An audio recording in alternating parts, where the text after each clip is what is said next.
Here we go. We have Martin here. Martin, why don't you just take us through that final restart for us quickly? Final restart, just got a good launch there and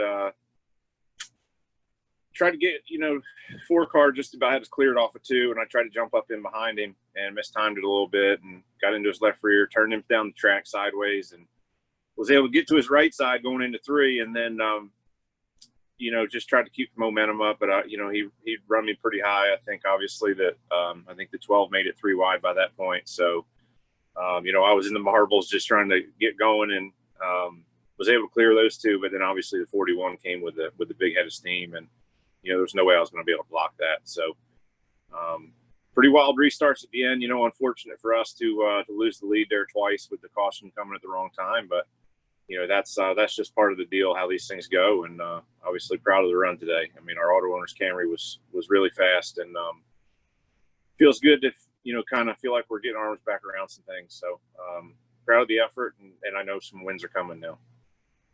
Awesome. All right, we will now go to Bob Pockris, and a reminder to everybody else, if you have a question, please go to the participants tab and raise your hand. Go ahead, Bob. Yeah, Martin, Cole started, I think, 6th on that last restart. I mean, should we be surprised that somebody who starts 6th? I mean, have somebody who starts 6th on that restart win the race? Yeah, he was able to keep his momentum up, obviously. And, we were all tangling, battling, and side by side, and 3 wide and all that mess. And, these things are all about momentum. So obviously he was just able to keep his momentum going. And, we all kind of came together there going into 3. He was able to take advantage of it. So, obviously the outside is most of the time where you want to be, but you get a green, white checker, and a lot goes, a lot of crazy things can happen, and guys are just pushing and shoving. So, yeah, he was just the right place, right time, I guess. I haven't seen it yet. Yeah. I mean, do you have a feeling like you threw this one away, or is that just the nature of restarts with the 2-lap shootout?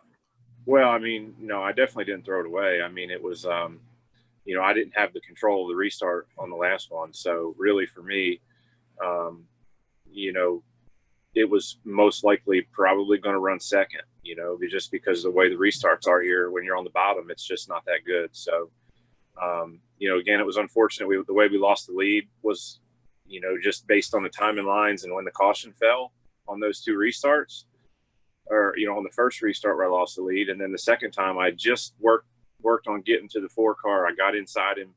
We were side by side down the front stretch. The caution falls, and he gets the lead by 0.004 of a second. So when you have the control of the restart on the outside, it's definitely the best place to be. And he was probably going to race if I didn't screw up and get into his left rear off of 2, which I apologize to him for, and he understands. But it's just it's the nature of these races. It's all momentum, and you got to be in the right lane on the restarts.